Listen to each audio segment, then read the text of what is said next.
महाभारत के युद्ध के दौरान कई दैवीय अस्त्र और शस्त्रों का उपयोग हुआ, लेकिन युद्ध के बाद इन सब का क्या हुआ ये कोई नहीं जानता। जैसे कर्ण के कवच और कुंडल और सारे दिव्यास्त्रों का ज्ञान, ठीक उसी तरह श्री कृष्ण जी के भी देह त्यागने के बाद उनके सुदर्शन चक्र का क्या हुआ ये भी एक रहस्य ही बनकर रह गया। सुदर्शन चक्र पौराणिक काल का एक ऐसा अस्त्र था जो अधर्मियों और राक्षसों के प्रत्येक वार को विफल कर देता था। सुदर्शन चक्र भगवान विष्णु का एक बहुत ही शक्तिशाली अस्त्र है जो पूरी तरह अभेद है। पुराणों के अनुसार सभी देवी देवताओं के पास कुछ न कुछ खास अस्त्र शस्त्र मौजूद हैं जो कि एक खास मकसद को पूरा करते हैं। इसी प्रकार का एक अस्त्र है सुदर्शन चक्र, जिसे भगवान विष्णु ने धारण किया हुआ है। और इसकी खास बात यह है कि सुदर्शन चक्र को केवल भगवान विष्णु या उनके अवतार ही धारण कर सकते हैं। सुदर्शन चक्र का प्रयोग केवल एक अस्त्र के रूप में नहीं बल्कि अन्य कार्यों के लिए भी किया गया था।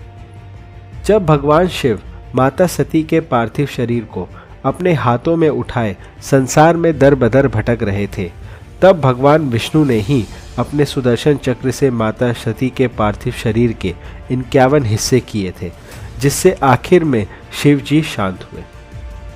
और तो और महाभारत युद्ध के दौरान जब अर्जुन ने जयद्रथ को सूर्य ढलने से पहले मारने का वचन लिया, तब श्री कृष्ण ने ही अपने इसी सुदर्शन चक्र से सूर्य को ढक लिया, जिससे अर्जुन वक्त रहते अपनी प्रतिज्ञा पूरी कर सके।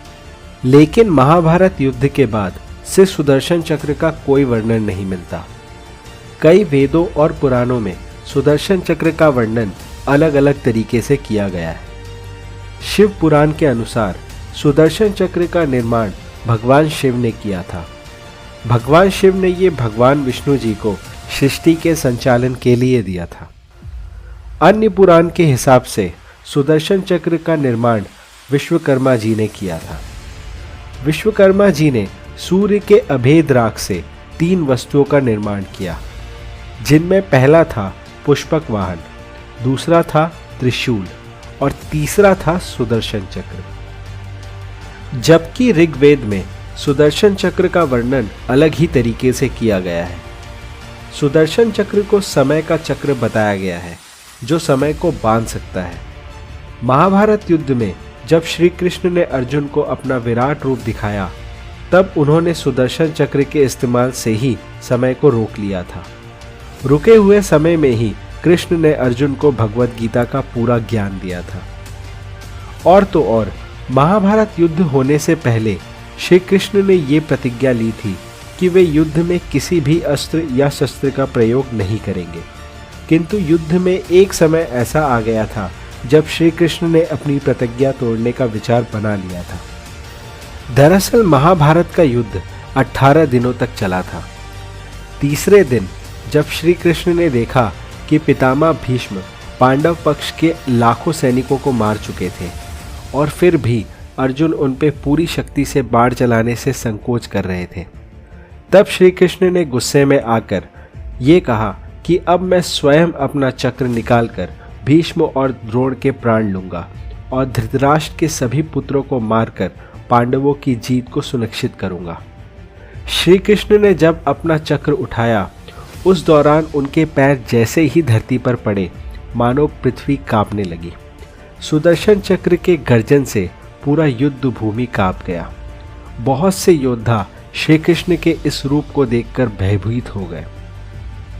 तब अर्जुन ने आकर उन्हें शांत किया और चक्र का प्रयोग करने से मना किया, जिस वजह से उन्होंने अपनी प्रतिज्ञा नहीं तोड़ी और वे शांत हुए। भविष्य पुराण की माने तो महाभारत के 36 वर्षों बाद सारे यदुवंशी सहित श्री कृष्ण ने भी अपना देह त्याग दिया। देह त्यागते ही सुदर्शन चक्र धरती में समा गया। पुराणों की माने तो सुदर्शन चक्र आज भी धरती के अंदर दफन है। भविष्य में जब कल्कि अवतार धरती पर जन्म लेंगे, तब वह सुदर्शन चक्र को धरती के गर्भ से धारण करेंगे। कहा जाता है कि कलयुग के अंत के समय जब बुराई अपनी चरम पर होगी, तब भगवान परशुराम और हनुमान जी कल्कि अवतार के साथ आएंगे और उन्हें प्रशिक्षण देंगे। तब कल्कि अवतार युद्ध में सुदर्शन चक्र का प्रयोग कर इस पृथ्वी से बुराई का अंत कर देंगे, जिससे कलयुग भी समाप्त हो जाएगी और एक नए युग का प्रारंभ होगा।